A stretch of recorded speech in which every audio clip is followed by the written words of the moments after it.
internet yu Guédiawaye Info TV ñoo ngi leen di nuyu di rafetlu saa su ne seen ànd ak ñun tàmm fi Guédiawaye Info TV di fi seetaanee lépp lu ñeel wàllum émission waaye itam di fi taataanee xibaar kóolute boobu nag ñu ngi koy jaajëfal bu baax a baax yéen ñu ko am ak ñun boobu ak léegi comme ni ñu ko baaxoo defee nag ay bés bu jot fas yéene waxtaanee nag lu ñeel wàllum politique ci département bu Guédiawaye di fi dalal ñoo xamante ni dañuy yëngatu ci wàllum politique te itam ñu fas yéene seq ak kenn koo xamante ni tam mu ngi ci langue googee nag di ca yëngatu di Abdoulaye Ba moomee nag nekk acteur politique nekk itam candidat ci coalition Defar sa gox ca commune bu Ndiarème Limamoulaye moom itam la ñu fas yéene dalal ni ki tey jii ñu waxtaane aslëf rek lu ñeel wàllum politique ci département bu Guédiawaye itam ci Ndiarème Limamoulaye li ñu def mooy dalal Abdoulaye Ba bàyyi ko mu nuyoo ak internet yu Guédiawaye Info TV koy seetaan monsieur Ba ñoo ngi lay nuyu di la dalal bu baax ci Guédiawaye Info TV. maa ngi lay fay di la nuyu di la gërëm di sant ci invitation bi di am kontaan teew fii ci Guédiawaye Info occasion la pour ma profiter ci féliciter Bécaye ci effort yi mu def pour yóbbu Guédiawaye à ce niveau yàlla gën a taxawal gën a yokk. ñu ngi nuyu mbokk internet yëpp di leen sant leen gërëm di am mbégte di teew fii ci émission bi pour waxtaan lu jëm ci mbiru politique. jërëjëf tey jii lu yees wàllum politique boobee nga nekk acteur politique leneen lan lañ mën a xam ci Laye Ba. waaw Laye Ba mi ngi juddoo département de Diourbel 1 an après mu ñëw Dakar. ba 1986 mu dellu Diourbel def fi fay apprentissage ci métier bi ñuy wax tailleur 1996 la ñibbisi waat Dakar pour implanter waat Dakar boobu ak léegi génnaatul Dakar. tey jii nga soobu ci wàllum politique bi est-ce que mën nañu xam carrément lan moo la poussé ba nga soobu ci langue bi. waaw comme ni ma ko waxee sànq ñun très tôt en 1987-8 yàlla daf ñu xiiroon ci association de développement.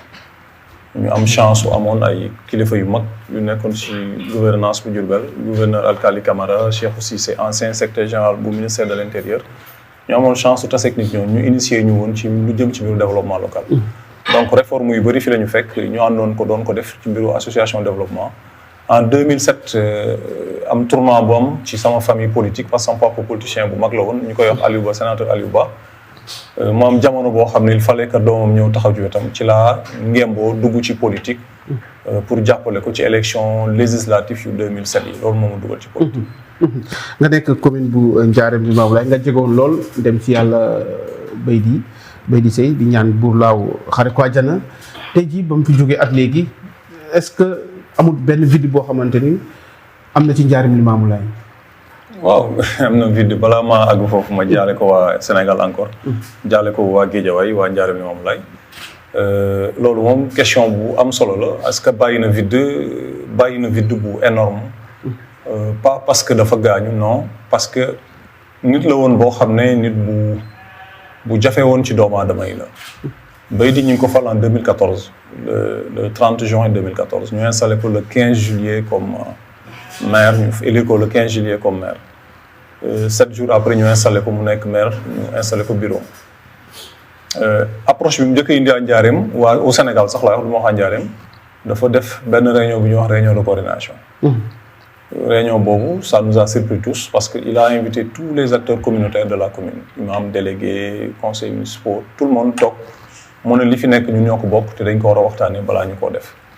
tey loolu orphelin la Ndiarème orphelin la ci loolu parce que depuis que mu gaañu à ma connaissance yëguma benn réunion de coordination boo xam ne ki fi nekk def na ko pour perpétrer œuvre boobu nga xam ne dans la gestion inclusive et participative outil la woon boo xam ne outil bu amoon solo la doon boole askan bi ci li nga xam ne ñoom ñoo ko moom loolu yaakaar naa Ndiarème fi ñu toll nii orphelin la fii ci vide bu mu fi bàyyi la. beneen bi mooy bëgguma dugg trop ci yëfu nit parce que béy daf ñu doon wax naan. man bi ma nekkulee maire daaw ma jaar ci territoire bi féeteeg maire bi parce que dafa ci maanu kon nit ku nekk boo ñëwee aussi li nga gëm ngay doxale xëy na ki fi nekk loolu la gëm loolu lay doxale mais en tout cas ñun bi ñu ñëwee lim ñu njëkk a wax parce que boobu ñun on était du PDS ñëw taxaw ku xam PDS xam formation PDS xam ci tuuti il nous dit arrêtez na ngeen xam ne mairie bii ñu ma fal du mairie PDS mairie Ndiarème Limamoulaye la na ngeen jël politique bi ngeen teg ko ci buntu mairie bi suñu dugg see ci mairie bi maire la suñu génnee ñu mën nekkaat seen responsable politique ñu nangul ko amul benn moment ci Ndiarème Limamoulaye benn acteur mës na fa ñëw ba sentir ne kii PDS la bokk wala kii APR la bokk wala kii Rewmi la bokk loolu moom touche spéciale bu Baydi Sey la woon tey yaakaar naa li ñu gën a gis ci mairie bi mooy ku ku farut ak maire bi bokkuloo tu es un banni malheureusement xëy na loolu aussi am nañ ci droit seen doxalin la nangul nañ leen ko mais loolu Baye di Seye mus ko doxalee d'autant plus que ñi fi nekk tey di réclamer wu ci Baye di Seye ñoom ñëpp ay opposants lañu woon depuis toujours parce que en 2016 bi ñu duggee APR autant qu'ils sont ñoom ñëpp ay opposants lañu woon te nit musul sentir dans la gestion de Baye di Seye que xoole neen bëtu sama opposant ngeen donc loolu aussi njaareem orphelin la ci beneen bi nga xam ne moo ci gën a doy waar mooy dans le cadre du PACASEN njaareem dafa am ay CMO yu mu waroon respecté fu mu neex nga doxal ko mais malheureusement xëy na ñu ne Baye di Seye gaañu na CMO yi nañu comprendre njaareem Limamoulaye mais njaareem était meilleur élève à Dakar mais on risque d'être dernier parce que ces CMO là rien n'a été respecté ci délai yi nga xam ne moom lañ ko waroon def avec cette nouvelle équipe là xëy na ñoom ñoo xam lu tax defuñu ko ça les engage mais en tout cas njaareem est orphelin ci gestion Baye di Seye bu baax a baax. kon tey jii mun nañu wax ne ba mu dëddoo ak léegi ñu ko fi wuutu di Mor Woré Gueye ak équipe am maanaam doxalin bi dafa am lu bari lu ci des. en tout cas doxalinu Baye di Seye moom defuñu daray Baye di Seye. déet waay. waaye defuñu daray Baye di Seye non Baye di Seye musul xamee ku ko bëgg ku ko bañ. il a toujours impliqué tout le monde sur tous les grands dossiers amul dossier bu fi mës a ñëw te Baye di Seye tegu ko ci mbedd bi nit ñi xam ko parce que nit ñi dañoo am droit xam. lan la waroon def loo xamante ni defut ko bi mu ñëwee ak léegi. mais impliquer les gens. man mii di wax j'étais le conseil technique numéro 1 du maire c'est dans la rue que j'ai appris que j'ai été limogé loolu c'est pas élégant. c'est un limogeage boobu. xaw ma da nga ko koy laaj peut-être il vous dira c'est un partenaire qui m'appelle qui me dit qu'on m'a dit que nekkatoo dara ci mairie bi loolu c'est ridicule. nga déggee ko nii rek après toog def aussi. dans la rue ah non loolu ci def de toute façon nit mënoo ko humilier ku yàlla teral mënoo ko humilier c'est pas possible.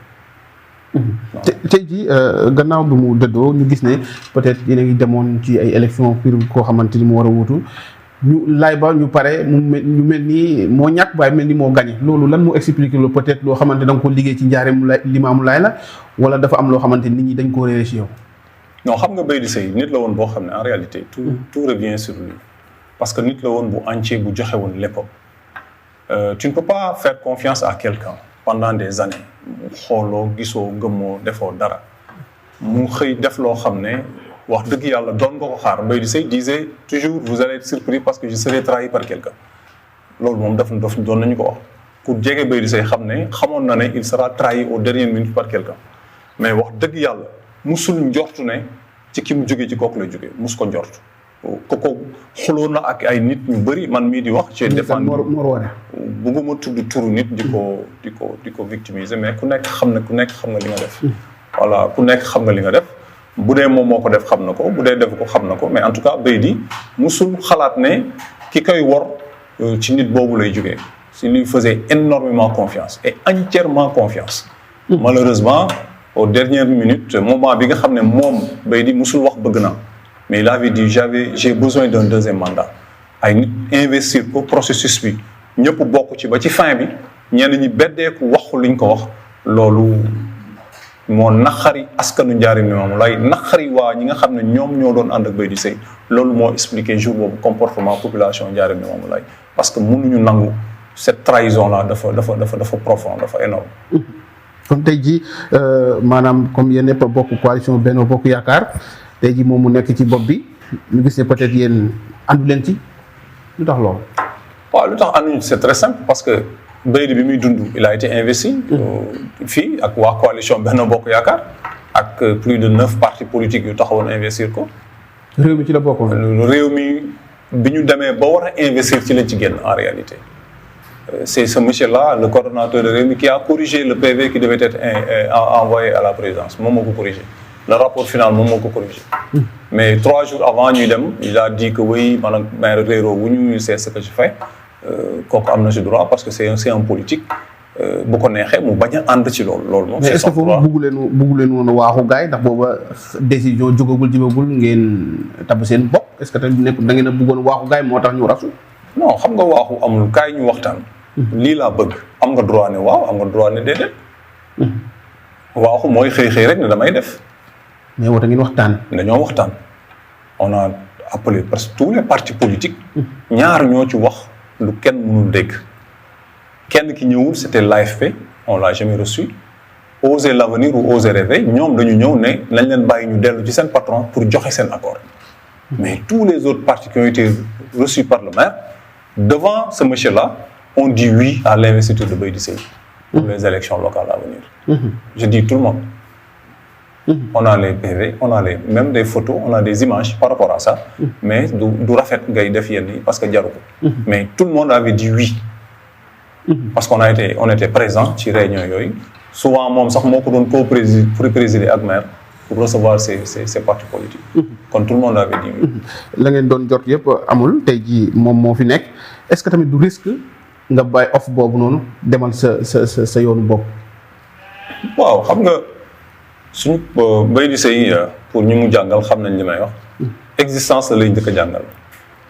nit da ngay gëm sa bopp.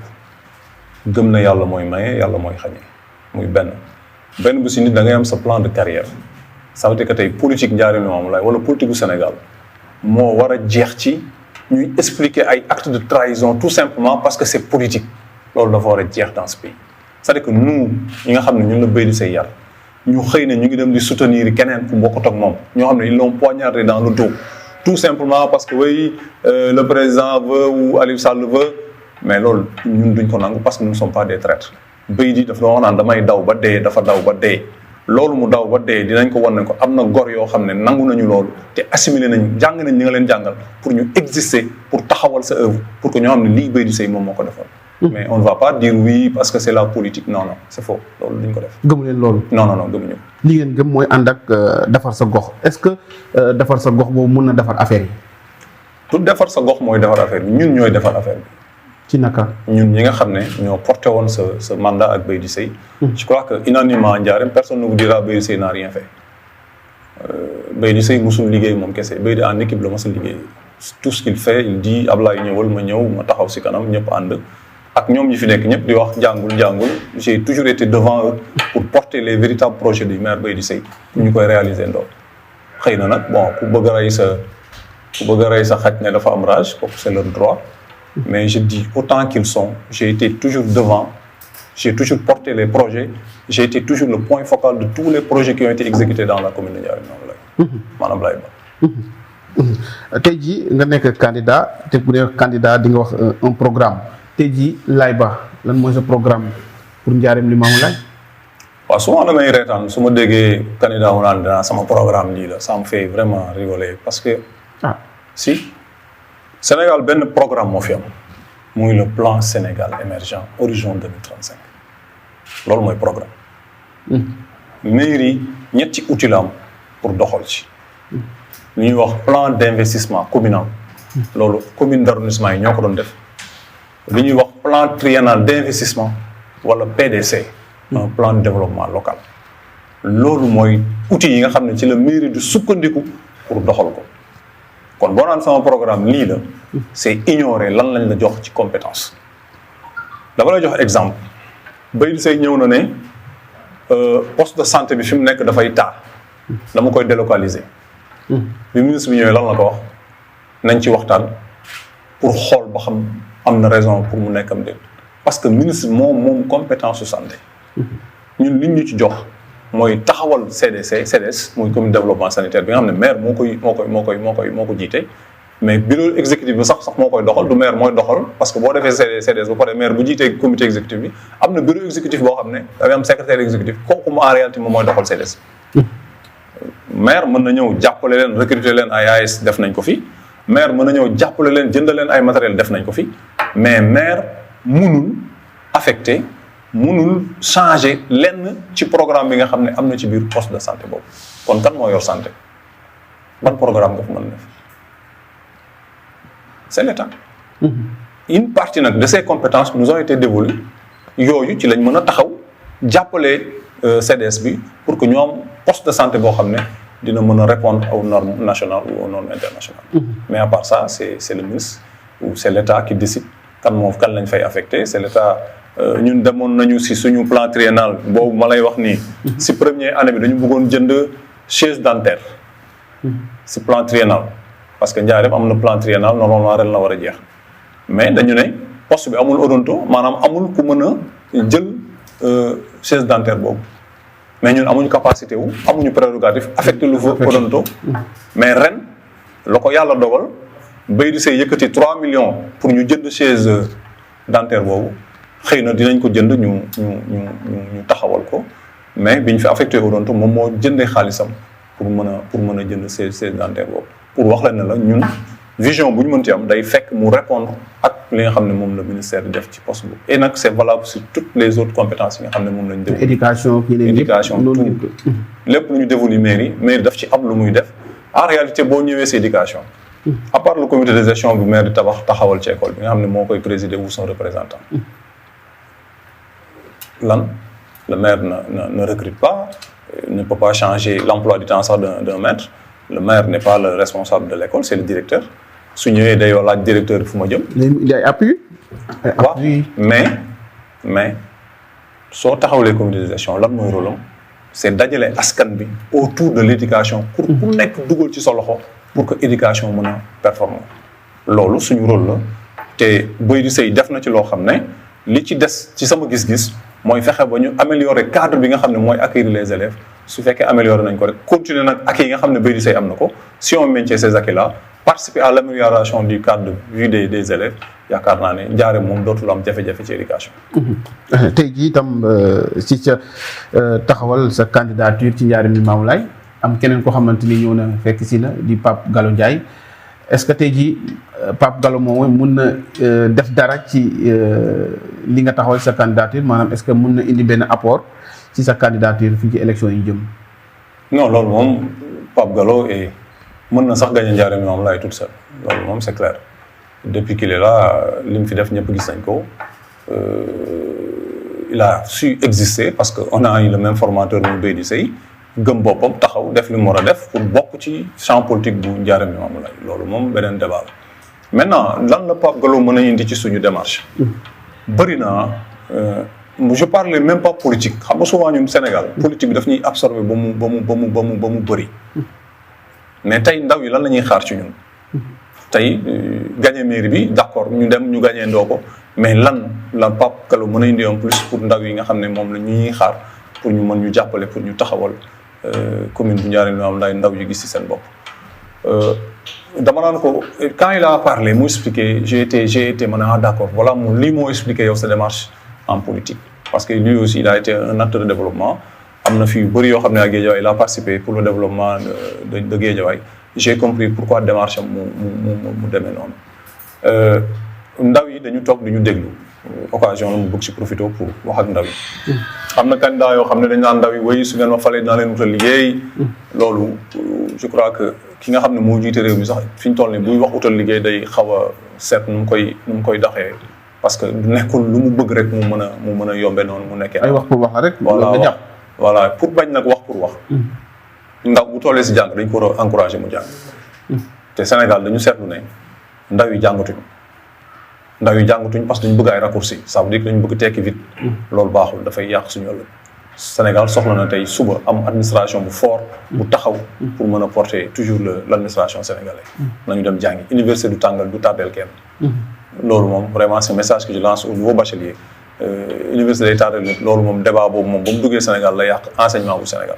université du tardé la nga fay jëlee da lay jariñ mënoo fa jëlee lu la jariñ c'est pas possible beneen bi mooy ñi nga xam ne amuñu chance seen jàng bënn ñi nga xam ne ñu ngi ci mécaniciens yi ñu ngi ci tailleurs yi comme ñu mel ni ñun ñu ngi ci tey seen niveau dañ ko war a defal certification maanaam ouvrier bi nga xam ne dafa yor niveau ingénieur am na droit ñu certifier ko parce que bu liggéey jotee soog ko joxe mu liggéey la comme ni ko ingénieur bi di liggéey c'est un combat que nous portons heureusement que l'État du Sénégal l'a compris nous battons pour que suñu jotee mairie bi ñu organiser nos artisans pour que ñu dem vers la certification pour que xale yi bu ñu génnee mën a am liggéey boo xam ne État du Sénégal mën na leen ko jox ñi nga xam ne ñi ngi fi te jànguñu métier seen weesu nañ fu ñu jàngee métier il y a des écoles de formation qui sont installées à Guédiawaye nous les encourageons d'aller vers Sénégal Service bu ñu fa demee inscrire ci formation mën na am seen formation mën nañ ko defee Guédiawaye jot seen brevet wala seen diplôme seen lijaasa ci Guédiawaye suñu génnee yàlla dimbal leen ñu liggéey et je crois que démarche boobu moom laa gis ci Pape Gallo su ñëwee ñu renforcer ñu yaakaar naa ne ça sera en plus pour les jeunes de Guédiawaye ou de Ndiarème Limamoulaye pour porter seen développement. muy lu am solo tey jii mën naa ko wax seen kilifa di Alioune Sall nekk ci coordonnateur départemental bu Benno Bokk Yaakaar force yooyu béy na peut-être yéen laay jàppal tànk loolu wér la am. non loolu da nga koy laaj mais li nga xam ne mën naa koo. loolu da nga koy laaj li nga xam ne mën naa koo wax mooy ñun Baydi Seye mooy suñu papa bi muy génn àdduna mi ñu bàyyi parti bi ñuy wax APR. Alliance pour la République. dara génnewuñ fa. dinañ ko bëgg a génne kay ndax. dem ngeen defar seen. non dara génnewuñ fa. li président wax dëkk boo xam ne maire ba fa nekk amul popularité pour gagner ko. ña fa nekk nañ jël seen responsable on a su prendre nos responsabilités. kon da nga bëgg wax ne ki fi nekk tey jii mënut a gagner mairie bi. waaye mun ngaa génn ci mbedd bi ne leen kan mooy maire Ndiarème Limamoulaye je vous donne 1 million bu ko 10 personnes waxee wax lu turam ma jox la ko. waaye. kon kenn xamu ko. mais yaa mu gën xam kenn xamu ko. mais Aliou Sall daal nekkul seen ginnaaw di xam ba. non loolu da nga koy laaj Aliou Sall non loolu moom vraiment je peux pas y répondre da nga koy laaj Aliou Sall. ok Mor Woré ba mu fi nekkee ak léegi ci diir bu gàtt bi mu fi nekk tey jii est-ce que côté réalisation wala côté askan wi sentir ko est-ce que tey jii maanaam boo ko doon dresser un bilan lu muy doon tey. ci li ma xam. nga xam ne j'ai eu la chance de porter des projets. dinaa la jox ñetti sites. yoo xam ne seen projet pare woon na ba exécution des ci. marché Mame Diarra.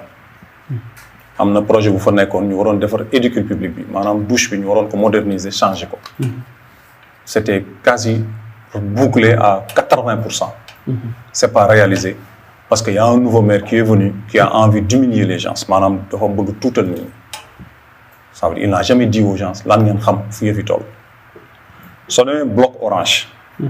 on devait faire là-bas des puits d'infiltration maanaam ndox mi daf leen sonal foofu bu dee taw. Baydi Seye moo génn ci poche am pour joxe participation population yi pour ñu réaliser projet bi foofu. brique ce test sax defuñu ko fa. parce que y a quelqu'un qui est venu avec xëy na moo xam lu tax rien n'a été fait. fii ci mairie bi nga xam ne saa bu tawee lu bu wisee sax nga génn sa xaalis def hydrocureur.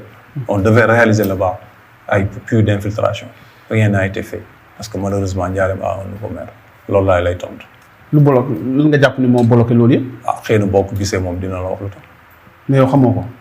non je sais pas à mon niveau en tout cas bi ñuy piloter on a prévu de benn enveloppe financière pour porter le projet population yi nga xam ne amuñu doole Baydi Seye génne woon na xaalis pour jox leen même fii sax à Ndiolofène fii seen buntu bii nii fii. mën naa la woon ay maquettes yoo xam ne fii ci buntu kër gi juste waroon na am puits d'infiltration boo xam ne ndox mi jógee fii bu ñëwee dootu leen sonal. mais loolu est-ce que tamit yii xaw leen ko woon ba ngeen falu ak léegi. non donc déggoon ma dama ne c'est un projet bouclé à 80%. c'est lui le maire c'est pas moi hein. C'est lui qui dit faites. S'il ne vous consulte pas partenaire bi woo la ne la nee la dàq nañ la tu n'es plus rien loolu kay da nga ko koy laaj c'est à lui de vous expliquer pourquoi mais pour wax la ne la selon moi c'est un bilan négatif parce que am na loo xam ne waroon na améliorer cadre de vie wu population yi ça a pas été réalisé parce que Ablaye ba peut-être a posé candidature am contre lui et xëy na loolu moo tax. moo tax mu bloqué leen foofu. mais bloqué wu ma parce que du man c'est pour les populations. lan moo war a mën a doon finalement le véritable combat pour loolu yëpp mën a jeex. ben jëlee ko fii continuer l'œuvre de Baydi Seye démarche bi mu amoon inclusive fii musul ñu def conseil municipal bu am 10 minutes parce que tout a été discuté avant le conseil municipal. loo ma neex loo ma bëgg su fekkee information moom partagé wu ko man mais di nga ma laaj li may wax lan la. mais su fekkee l'information est partagée en amont c'est-à-dire que nit ki ñëw na nga woo ñi fi nekk di say collègues nga leen kii lii moo ko fi indi. mais loolu soo ko indee ci conseil bi tout le monde saura lan moo tax lii ñëw fii. mais su fekkee ne kenn xamul. mais soo ñëwee ci conseil les gens demanderont lii lan la. ñoo ngi jug ci campagne te ku wax campagne électorale wax koppar yéen koppar am ngeen ko pour campagne. bu dee yàlla dëgg la bëgg amuñu koppar. kon nu ngeen di campagne. xanaa xaar yàlla rek. loolu taxut a gañ nag. ankay. ay waxi kese. non du waxi kese xam nga luy waxi kese. ñëw jox la sama xaalis. te li may wax gëwuma ko loolu mooy wax yi kese. non yow mën na monsieur Ba. non du tout en 2014 on a gagné les élections avec Baydi Seye. mais 10 affiches la ñu amoon man maa ko lijjanti ak Maria Ndiaye. lu leen mayoon loolu. non lu ñu mayoon ñu gagné. gëm wala. gëm et puis on a foncé beneen bi mooy dëgg nag dëkk bi amuñu lu ñu fiy prouver de parce que lu ñu am bokk nañ ko ak suñu askan mu néew ko bëri waaw mu néew ko bëri lu ñu am bokk nañ ko ak suñu askan. jërëjëf waxtu bi xoj nañu ñu ngi lay jaajëfal monsieur Ba. waaw maa ngi lay sant maa ngi lay gërëm. di profité ci plateau bi di gërëm waa Guédiawaye di ñaan yàlla élection yi ñu def ko ci bisimilahi rahmaani rahim yàlla teg fi ku gën te yàlla naa gën ci njaari Limaamu Laay yàlla mën na ko yàlla def bu ñu ko yàlla joxe aussi comme li suñu bàyyi daan wax yàlla na ko téel boppam. mu nekk yëfu yàlla moom dara tëwu ko. jërëjëf mbokk yi mu nekkoon nag monsieur Laye Ba Abdoulaye Ba nekk candidat defar sa gox ci njaareem Limaamu Laay moom lañ seqatoon waxtaan nag tey jii di waxtaanee aslëf rek ci wàllum politique ci département bu wala sax ci commune bu njaareem Limaamu Laay di ko jaajëfal bu baax a baax di jaajëfal képp koo xamante ni yaa ngi doon may gët dañuy teewandi ci Guédiawaye Info TV di jaajëfal suñu équipe technique bi ñoom ñëpp ñu ngi leen di jaajëfal bu baax a baax te di leen dig daje beneen ay bés ak beneen acteur politique ci Guédiawaye Info TV fii ak boobu ñu bàyyi leen ngeen woy ak suñu programme mbokk yi jaa ngeen jëf ñeen doog jàmm